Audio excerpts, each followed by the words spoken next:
están ustedes? Muy buenas noches, bienvenidos a nuevamente el nuevo programa de Tele 13 Radio, en el cual vamos a conversar sobre nuevos temas, pero también queremos hacer nuevas reflexiones sobre los temas de siempre. Los voy a acompañar durante 30 minutos para que hablemos con los hombres y mujeres que se hacen preguntas que van más allá, preguntas que buscan otro tipo de respuestas y que nos llevan a correr la barrera de la contingencia con sus nuevas miradas y nuevos diálogos, con la finalidad de apoyar a las personas en condición de vulnerabilidad que ven amenazados sus niveles básicos de subsistencia producto de la crisis. Varias fundaciones se unieron para crear el Fondo de Respuesta Comunitaria, que quiere ayudar a mitigar los impactos de la crisis en la vida de las personas más vulnerables, sus familias y sus comunidades. Para hablar de esto, les presento a mi entrevistado. Nombre: Arturo Celedón. Estudios: Psicólogo y magíster en sociología. Cargo: Director ejecutivo de la Fundación Colunga. Tiene experiencia en proyectos de superación de la pobreza y promoción del desarrollo humano desde la sociedad civil, con especial foco en protección de infancia, gestión de organizaciones no lucrativas y cohesión social. Arturo, bienvenido nuevamente. Qué bueno tenerte de nuevo. ¿Cómo estás? Muy bien, Constanza, muchas gracias por la invitación. Bueno, partamos por el diagnóstico del cual se parte, o la necesidad que surge, ¿cierto?, de la necesidad de los sectores vulnerables. Ha existido siempre en nuestro país, pero algo pasó obviamente con la pandemia que esto quedó más en evidencia y se hizo más necesario ir en ayuda de los más vulnerables. ¿Qué es lo que pasó? ¿Cuál es ese diagnóstico que hicieron ustedes para sentir la necesidad de gestionar una ayuda diferente?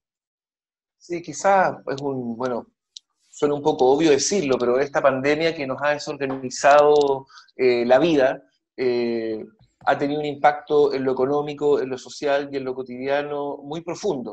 Y mientras mayores niveles de vulnerabilidad una persona tiene, más expuesto está a los distintos shocks y las distintas crisis que puede tener.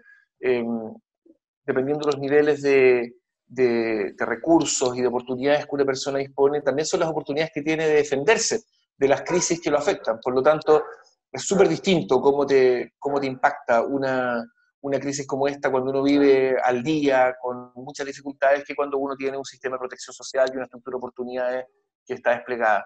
La crisis del COVID en Chile va a ser súper dura. En un principio se hablaba de una recuperación en V, no sé si se acuerdan, pero hoy sí, ya nos damos cuenta que eso sí no ocurrió y que la recuperación va a ser mucho más lenta. Y tú bien decías, siempre hemos tenido necesidades, vulnerabilidad en Chile, pero esta se va a ver muy agravada por la crisis que vivimos. Y eso hace y nos impone desafíos diferentes, ¿cierto? Tú, a través de la Fundación Colunga, has estado involucrado siempre en, digamos, en la superación de la pobreza y en las iniciativas con ese foco. Pero hay algo diferente ahora, hay algo tal vez más urgente y que nos pone un desafío que tenemos que responder de una manera distinta, ¿o no? Claro, esta crisis en que estamos metidos, Connie, probablemente es difícil saberlo, pero los expertos, la CEPAL, el PNUD, nos dicen que va a significar un retroceso de 10 años en los indicadores sociales que habíamos conseguido. Ya sabemos que se O sea, vamos a destruyeron, ser 10 años, o ya somos 10 años más ya pobres, somos, ya somos 10 que años más pobres y la significa que la recuperación va a ser gente, lenta. claro, que significa que los más pobres de nuestro país, digamos, retroceden, y ahí es donde está la parte dramática.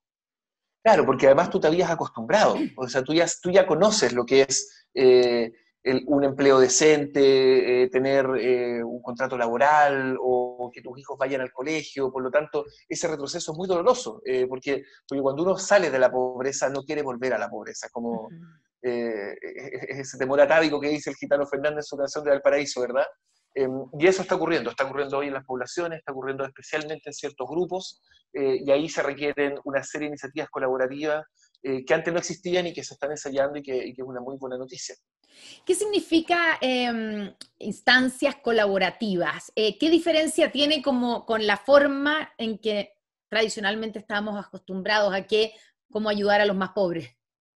Sí, yo creo que lo primero es reconocer que dentro del barrio que es Latinoamérica, la respuesta pública de Chile a la crisis ha sido robusta.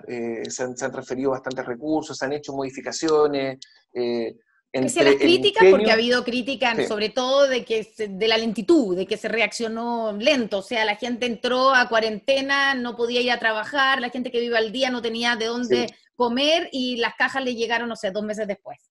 Estoy Yo creo que eso es súper caricaturizando un poco, importante, pero sí, eso es súper importante darse cuenta. Yo creo que hay dos cosas. Uno, que el sistema de salud estuvo desacoplado del sistema de protección social. ujú, Esos dos sistemas, era una crisis, es súper difícil coordinarlo, sí. pero tenemos que hacerlo mejor para la próxima vez. Se diagnosticaron medidas sanitarias que no tenían un soporte en términos de condiciones de vida, y eso fue muy duro y eso hizo probablemente que las medidas sanitarias fueran menos efectivas. Después también, como no se sabía la duración de la crisis, probablemente las medidas fueron menos potentes de lo que se necesitaba. Y ahora, al final del proceso, nos damos cuenta que lo que se gastó fue harto, pero lo podríamos haber hecho desde el principio y nos hubiéramos mejorado el clima colaborativo, el trabajo en equipo, etc. Y lo otro también que es muy importante es que hemos visto la limitación del Estado. Hay un estudio del PNUD que hizo con el Ministerio de Desarrollo Social que muestra que el 40% del 30% más vulnerable no recibió ningún tipo de ayuda. Ujú. Eso significa que cuando uno va a los sectores que realmente lo necesitan, muchas familias no recibieron ni subsidio de desempleo, ni las cajas, etc. Y uno se pregunta, bueno, ¿qué pasó ahí? ¿Qué nos pasa como Estado que no somos capaces de llegar a esos sectores que son los que más lo necesitan? Claro, el Estado no da para todo en el fondo. Puede ser un problema de gestión, pero lo concreto es que no basta con el Estado. Y por eso es necesario una respuesta comunitaria de la organización Exacto. civil, ¿cierto? Porque también uno podría preguntarse, ¿y por qué? ¿Por qué es necesario? ¿Qué es lo que está fallando? ¿Qué es necesario que las organizaciones civiles, que la comunidad se organice para ayudar? Sí, y ahí a mí me gustaría hacer un punto. No solo es que está fallando, es que por definición no se puede. Ujú, Las sociedades que funcionan bien funcionan con una complementariedad entre la sociedad civil y el Estado. Y cuando eso es complementario y no competencia y no rivalidad y no sacarse las cosas en cara, eh, la sociedad funciona mucho mejor y al final aquellos que necesitan apoyo del gran cuerpo social les llega mejor, les llega más rápido, les llega más ajustado. Una cosa que hemos aprendido, hay un proyecto precioso que se llama Movidos por Chile, sí. que coordina la reacción social en situaciones de emergencia.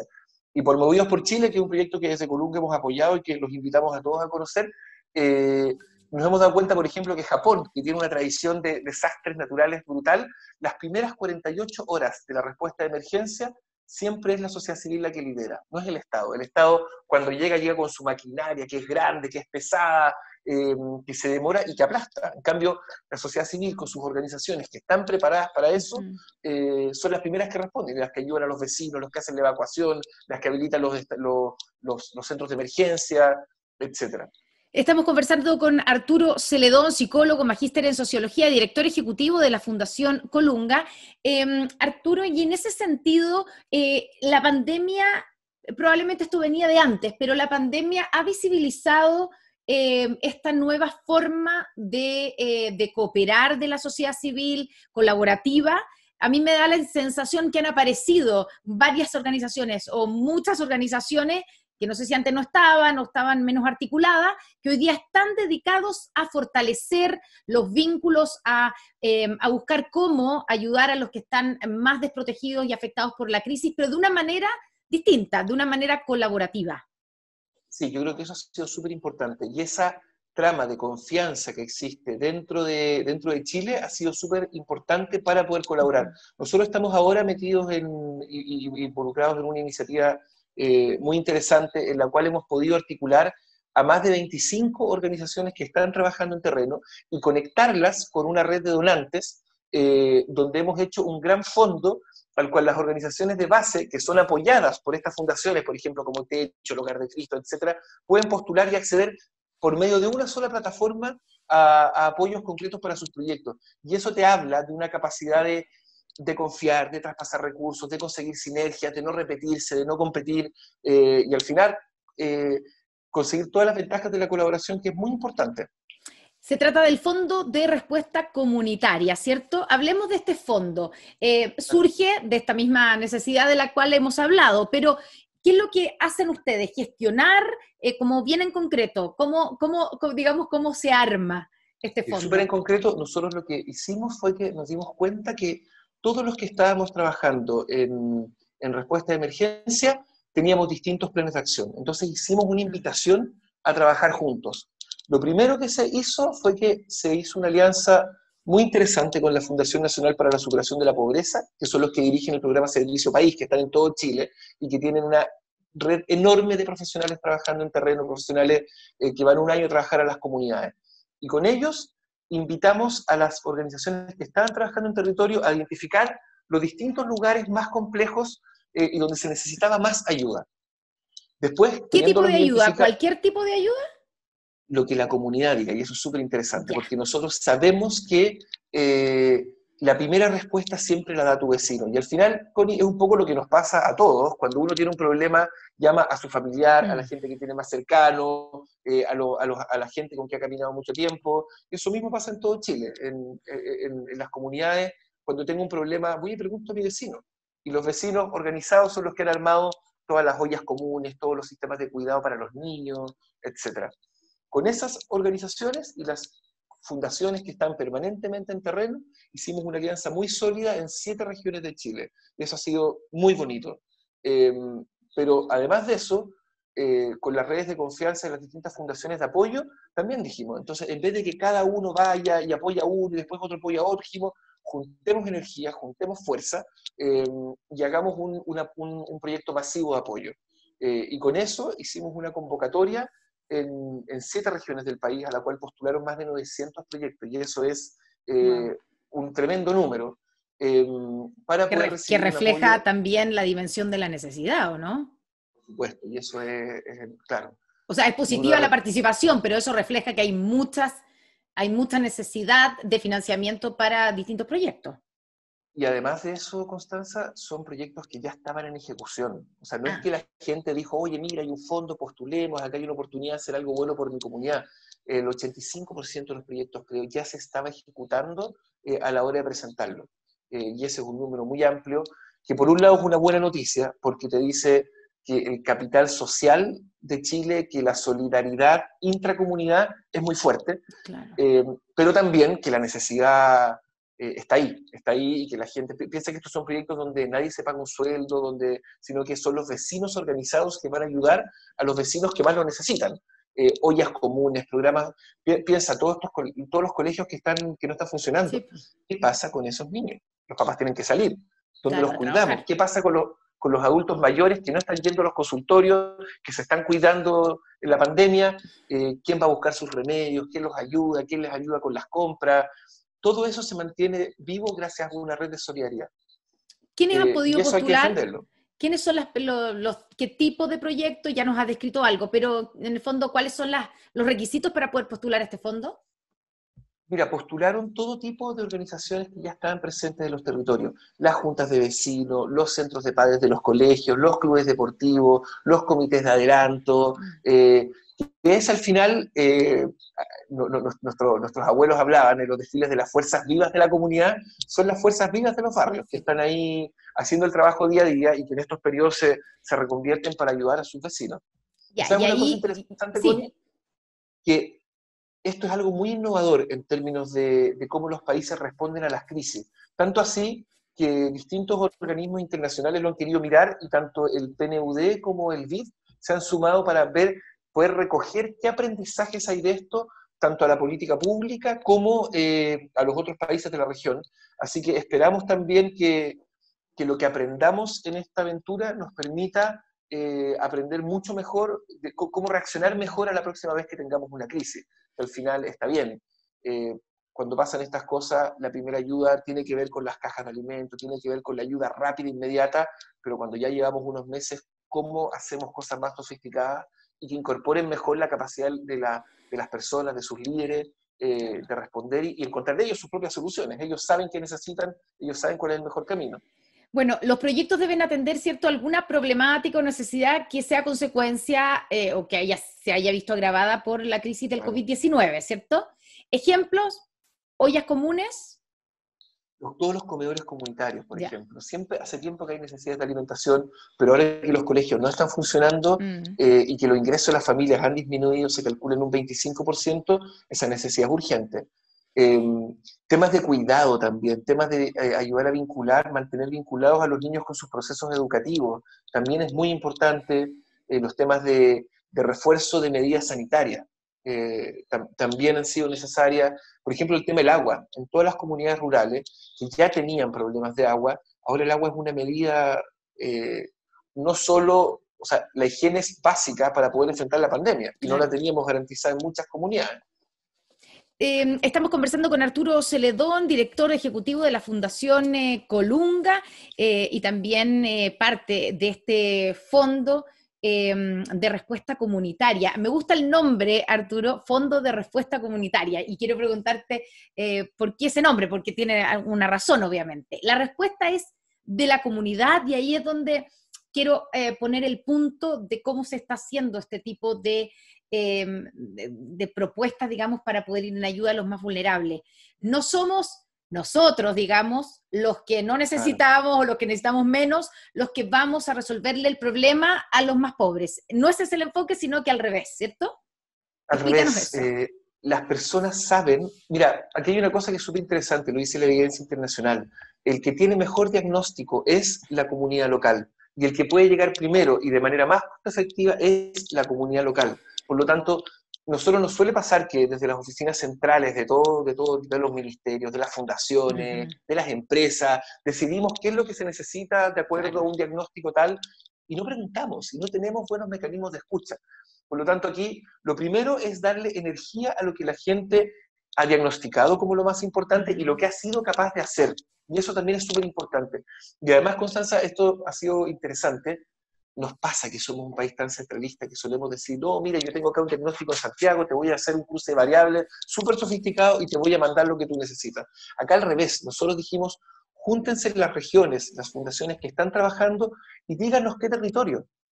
Porque ustedes saben, tienen la foto, tienen el sentido ahí en la punta de los dedos, y también después prioricen y elijan ustedes los proyectos. Y de esa manera, con el diagnóstico de los equipos que están trabajando en terreno de una manera muy descentralizada, se permitió elegir y priorizar los proyectos que fueron apoyados por el fondo, que ahora son los que estamos poniendo en marcha y acompañando. Y eso yo creo que también nos dice un poquito de la confianza que tenemos que tener desde los niveles centrales hacia las regiones, desde los equipos de oficina hacia los equipos de terreno, y desde los equipos de terreno hacia los liderazgos locales, que es algo que nos parece clave. Ya, y en ese sentido, aquí también se empodera de alguna manera al líder comunitario, no sé, al presidente de la Junta de Vecinos, claro, a la dirigenta, a la que dirige la olla común, o sea, ellos son los que van a administrar este fondo, ¿no?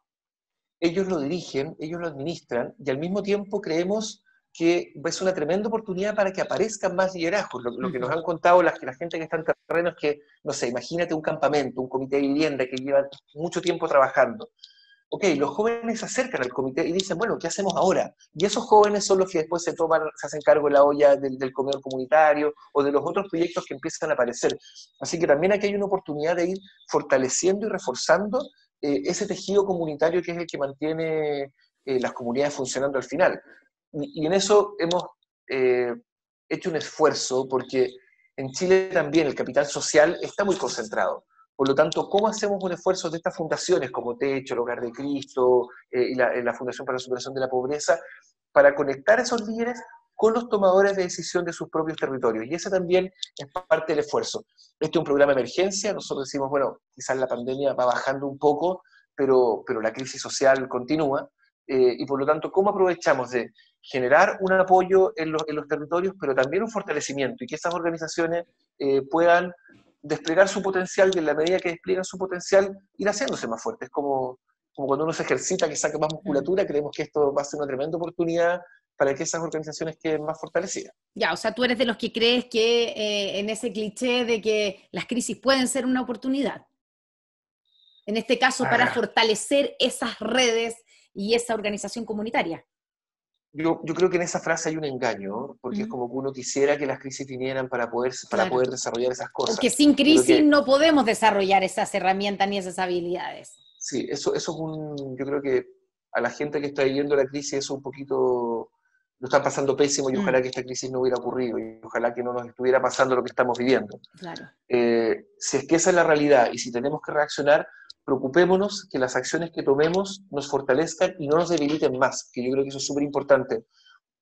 Uno puede ver en reacciones de crisis cómo a veces las mismas medidas que se toman para ayudar a resolver la crisis terminan debilitando, desempoderando y empeorando la situación de los que lo padecen. Entonces, creo que en las crisis hay aprendizaje y creo que esos aprendizajes podemos usarlos para construir un mejor país. Y creo que esa es la sensibilidad. Hay un principio de la ayuda humanitaria que es no hacer daño, que creo que es el primero. Y ese tenemos que tener mucho cuidado. Y el segundo, claro, es cómo vamos fortaleciendo las respuestas que vienen después de las crisis. Yo quizás no hemos hecho las evaluaciones todavía, pero toda esa cantidad de ayuda que llegó en términos de cajas, no sé qué impacto habrá tenido en el comercio local. Esa es una evaluación que va a haber que hacer, Exacto. pero claro, La esos discusión que se almacenes hay dio que en su cuidarlos. momento, claro, la discusión que se dio en su momento, si no sería mejor que la gente recibiera los recursos El bono. directamente para que ellos decidieran dónde comprar y, por ejemplo, comprarle al almacén de la esquina en vez de que le llegara la comida, lo que podría afectar al comercio local. Esa fue una discusión que Sí. todavía no se ha evaluado en datos, pero Mm. sería interesante tenerlo. Entonces ahí, claro, la primera oleada sí, pero la segunda ya vamos con las transferencias. Exactamente. Cuando tú dices la primera, digamos, lo primero que tienes que tener en cuenta con la ayuda humanitaria es no hacer daño. ¿Tú crees que durante esta pandemia hemos hecho daño a la gente que lo necesitaba? Es muy temprano para poder hacer esa evaluación. Quizás lo que conversamos un poco, la descoordinación Mm. entre las medidas sanitarias y los apoyos sociales, de todas maneras fue nociva para las personas. Yo creo que un país que tiene la experiencia en catástrofes de Chile tiene que exigirse una mejor capacidad de respuesta cuando estas cosas nos pasan. Ujú. Siempre me acuerdo cuando fue el tsunami de hace ya 10 años, Mm. que teníamos los teléfonos satelitales descargados. Sí, po. Esto que nos pasó ahora es similar a ese ejemplo. Teníamos los mecanismos de respuesta no coordinados para una respuesta masiva y podemos hacerlo mejor. Sí, yo creo que es un poco esa la invitación y el desafío. Hemos ido construyendo, pero tenemos que exigirnos porque los impactos en la vida de las personas son muy fuertes. Lo que está pasando ahora con la desescolarización es muy fuerte, y todas esas medidas requieren una sensibilidad y un Estado mucho más descentralizado y con más capacidad de respuesta territorial. En el fondo de respuesta comunitaria, bueno, para poder, digamos, postular la parte como más práctica y concreta, ¿cierto? Hay que tener personalidad jurídica, tengo que tener una organización de una personalidad jurídica, ¿cierto? Hay que tener cuenta bancaria a nombre de la institución o del representante legal, y cómo funciona en términos de que después ustedes van a, en el fondo, se han seleccionado una cantidad de proyectos. ¿Cuántos son los que se seleccionan? Sí, estamos trabajando ahora con una base de 250 proyectos. ¿Te acuerdas que conversamos que había 900, Sí, más de 900 sí. proyectos que habían postulado? De esos proyectos, 250 ya están trabajando en el proceso de acreditar todas las cosas, etc. Y ahí, Connie, una cosa que fue interesante que nos dimos cuenta es que muchas de las iniciativas que se habían levantado no eran de las organizaciones de base, sino que eran de los vecinos de distintos territorios. Uh-huh. Entonces lo que hicimos fue que les dijimos, acércate a tu junta de vecinos y postula con ellos. Y que claro, porque no tenían organización en el fondo, no había una institución detrás. Había sido una respuesta mucho más orgánica, mucho más de base, mucho más emergente. Pero esa red de confianza existe en las comunidades y por lo tanto creemos que también eso va fortaleciendo. Mientras más puntos de apoyo tengan las personas en su propia comunidad, mucho más sostenidos van a estar para poder enfrentar los desafíos que tiempos como estos nos traen. Ya, ¿y cómo se sigue una vez que ya están seleccionados y yo soy uno de esos proyectos, uno de esos 250 proyectos seleccionados? Claro. ¿Cómo se gestiona el recurso? ¿Hay acompañamiento en el desarrollo del proyecto? ¿Cómo se hace? En lo que estamos ahora es que estamos ya conversando con cada una de las organizaciones, validando las cuentas corrientes, los mecanismos de traspaso, capacitándonos, y cada organización recibe mes a mes el presupuesto que ellos consignaron para ejecutar sus actividades. ¿Y te acuerdas que te conté que había más de 25 organizaciones de las fundaciones que siempre tienen trabajo en terreno? esas organizaciones, cada una se fue repartiendo estos distintos proyectos para acompañarlos. O sea, es Entonces, como ahí hay que dos, cada una de esas organizaciones apadrina un proyecto. está No sé si esa es la acompañada por un palabra, si les proyecto. gusta esa palabra, pero... Sí, está acompañada por dos cosas. Uno, porque sabemos que son proyectos eh, que son frágiles, que al final responden de la inquietud de los vecinos. Oye, en este momento que estamos sin empleo, hagamos la olla para el resto de nuestros vecinos y coordinémonos, pero es cansador, es Claro. demandante o es agotador más que cansador. Puede ser que una de las personas que la moviliza encuentre un trabajo y después ese proyecto no continúa. Entonces nosotros mes a mes vamos validando que, que esa iniciativa comunitaria siga funcionando y vaya a utilizar los recursos. Entonces se los vamos entregando, los vamos traspasando y los vamos poniendo a disposición. Y al mismo tiempo, estas organizaciones, estas fundaciones van acompañando a esas organizaciones en los desafíos que ellos tienen. Si quieren conocer a la Dideco o al municipio de tal manera que tengan más oportunidades o que se conozcan entre ellas. Una cosa que nos preocupa mucho, Connie, es que qué va a pasar con la administración de los recursos, y una cosa que nos ha tocado ver en la experiencia que tenemos de trabajo en terreno es que cuando una organización que administra pocos recursos le llega una cantidad importante, hay una demanda de transparencia que también Sí. ocurre. Entonces, ¿cómo acompañamos a los dirigentes para que puedan darle cuenta a sus propios vecinos de qué han hecho con los recursos que recibieron a su nombre? Entonces ahí hay una batería como de una caja de herramientas de cómo ir manteniendo informados a tus vecinos de tal manera que la convivencia en la comunidad se fortalezca y no se dañe por este tipo de Claro. cosas. Es Claro, un porque riesgo. todo eso también puede generar ciertas suspicacias de que le están llegando los recursos a tal persona, los estará usando bien.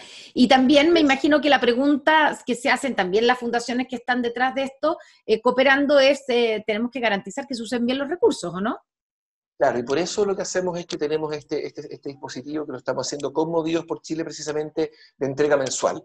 Cuando nosotros vamos, validamos si el proyecto sigue, está enfocado, ok, siguiente desembolso de dinero. Y más que un control de eficacia, como de verificación, etcétera, lo que tenemos es poder ver que las comunidades que están haciendo ese tremendo esfuerzo lo puedan seguir sosteniendo. Y en la medida que ellos estén ahí, durante la duración de estos proyectos, que son entre 2 y 5 meses, si te fijas, una promesa importante para una comunidad, Claro. nosotros los vamos a seguir apoyando y acompañando. Una pregunta cortita, pero ¿qué tienen en común todos estos proyectos? ¿Hay algo que tú digas, todos buscan tal cosa, o todos, o sea, ¿qué tienen en común todos Sí, los que están seleccionados? son muy diversos, pero yo te diría que en lo común está el profundo compromiso de los vecinos con la gente de su comunidad que lo está pasando mal. Y también una sensibilidad y una capacidad de captar lo que es importante y lo que es necesario en ese territorio y en ese momento. Yo creo que esas dos cosas son las que sostienen, y puede sonar un poco cliché, pero toda la capacidad de entrega y esfuerzo colectivo que tienen los vecinos y vecinas cuando se dan cuenta que su barrio los necesita. Yo creo que eso también es muy esperanzador, y a veces uno se lo olvida con tanta noticia que aparece, a veces uno le da demasiada importancia al Twitter y poca importancia a las buenas noticias de las comunidades. Yo creo que esto está lleno ahí de esos liderazgos que mantienen andando Chile. Arturo Celedón, vamos a nuestra sección El Recomendado. Si hay alguien que esté interesado en conocer más detalles de los temas por los cuales hemos andado, ¿cierto?, pasado durante esta media hora de conversación, ¿hay alguna recomendación que nos puedas dejar? Puede ser un paper, una página web, un libro, una película, lo que sea. Sabes que en esto que estábamos hablando recién de esa visión, como que a veces que nos confundimos entre la pelea ahí de la tutósfera y lo que está pasando, hay un proyecto muy bonito que se llama Tenemos que hablar de Chile, Sí. que es un proyecto que empuja, claro, lo conocen. Pero yo, así que ya, es una gran recomendación, adelante. Es un proyecto muy bonito que empujó la Universidad Católica con la Universidad de Chile, en que han invitado a los ciudadanos y las ciudadanas del país a tener una gran conversación social respecto a qué esperamos para este país. Y hay distintos formatos. Hay un formato en que uno puede tener conversaciones virtuales con un facilitador, otro formato en que van a hacer una encuesta del Chile a tamaño real, con una encuesta país. Y yo creo que esos espacios nos sacan de las noticias y nos conectan con esas ganas auténticas y profundas de que todos estemos mejor y que todos podamos cumplir nuestros sueños, que yo cada vez que me paseo por ese proyecto salgo esperanzado y me doy cuenta que tenemos tanto que nos une y tanto por lo que trabajar juntos, que se lo recomiendo a todos y a todas para que puedan ahí también conectarse con esa conversación profunda de lo que nos espera como país. Tenemos que hablar de Chile, una gran iniciativa a revisar. Muchas gracias, Arturo, por esta conversación, gracias por estar con nosotros, gracias a todos los que nos han seguido a través de Instagram TV, también a través de la 103.3 FM, y nos volvemos a encontrar mañana en otro capítulo de Nuevamente. Gracias, Arturo. Gracias, Constanza, y nos seguimos viendo. Buenas noches.